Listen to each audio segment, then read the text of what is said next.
Hello, and welcome to another episode of Bachelor Cooking. Filmed entirely at the Paul Shannon Studio, Adventure Time Theater in Pittsburgh, PA. Today's special is cooking alligator.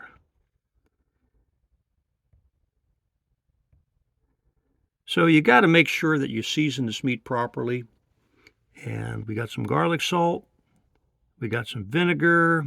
So we got basically half a cup of vinegar for a cup of water. And then we're going to add a little salt. And here is our meat all marinated in the tray, and we let this marinate for a few days. So the next step in the preparatory process is proper seasoning. So here we have some green onions and green garlic, which I have grown in my garden. And what we're going to do is we're going to long slice this and dice it up and set it aside to do some other things. And just to show you how this process goes, we're just going to take some longitudinal cuts into the garlic and the onion, so that way we can have tinier pieces in the food as we prepare it. So you notice I'm taking longwise or longitudinal slices through the onions.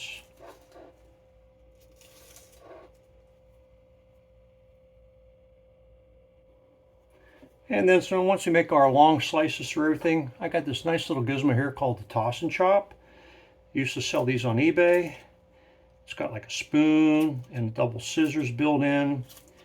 And I'm just going to go through and see how I make nice little half-inch segments of it. And I'm going to cut all this up. And then once I cut it up,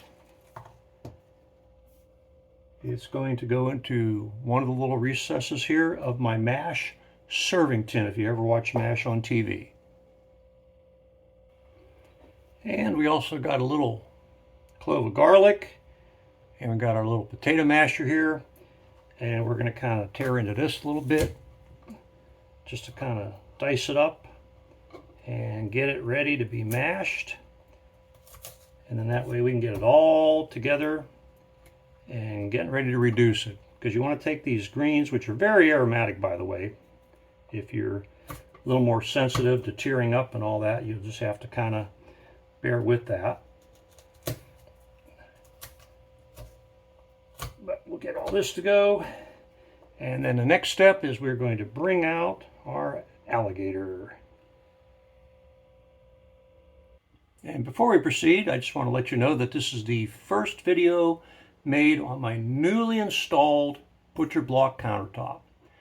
I went to Lowe's, and since I had pulled my cabinets out, I needed it to be 30 inches deep because I wanted room for my appliances, and it's got to be 10 feet long. Well, this is 1.5 inches thick. Well, Lowe's is like, well, you could buy 2 or 3 and glue them together. And I'm like, nah, I don't think so. So a buddy of mine said, how about a workbench? So he sent me some internet links, and I came up with this company, Grizzly. Delivered my 10-foot long one, and from my back counter I got a 5-foot long one, $1,000. Ready to go, pre-sealed, good to go. Highly recommend the company if you're looking for a butcher block.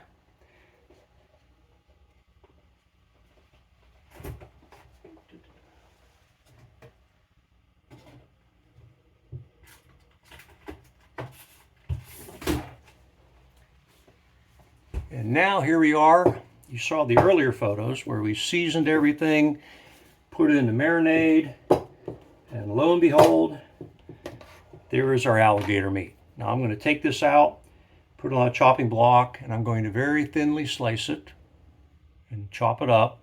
And I'm going to stir fry this because it's reptile meat, so it's going to be a little on the softer side as opposed to doing some tougher meat like venison and all that. So this is courtesy of Reece at Coast Guard Station Fort Myers Beach, of which I'd like to say hello. Alexa, say hello. Say hello.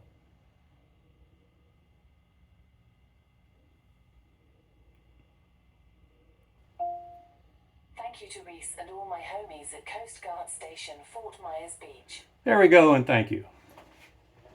So the next step in our prep, before I take the meat out and chop it off, I made some bacon earlier in the small skillet. Got a little bit of grease in there. And to this, I'll bring up the temperature, and I'll add my greens and my extra garlic in there, and I'll get this reduced down before I move forward.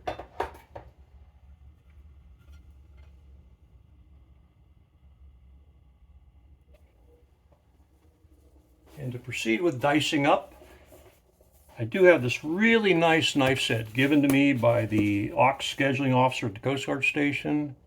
It's got several knives in here, plus a sharpener. Got it at Chef's Warehouse. I really like it. But in this case, I'm going to use the good old-fashioned Ginsu knife. You may have seen this on TV in the 70s. This side here can cut a beer can. This side here is scalped. It's very sharp. However, it is very effective in making your cuts. So I'm going to dice all this up. And my grease is cooking right now. I'll get the greens in there. Then once this is diced up, I will throw this in, stir fry it, and we will go from there. So here we are with the small pot, with the bacon, grease, and we got the greens and the garlic in there, and you see how we're just nicely reducing that down. And that's about as far as I want to take it for the moment, because the next step is to bring in the big pan, and then this will go in here after we get it the temperature, a little bit of oil at the bottom, and we will go from there next. So there's the first batch simmering in there. We'll do this in 2 to 3 batches because of the size of what I've cut up. And then from there, I'll combine them all and mix them in at the end with our greens and everything, and we will be good to go.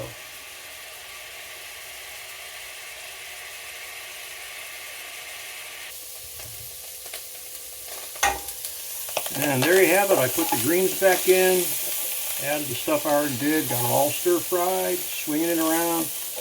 And Lynn down at 9-1, she's the stir fry expert, but I kind of osmosed a little bit watching her. So I'm going to let this cook a little bit more, and then I'm going to have some scotch and something to eat. So hope you had fun watching.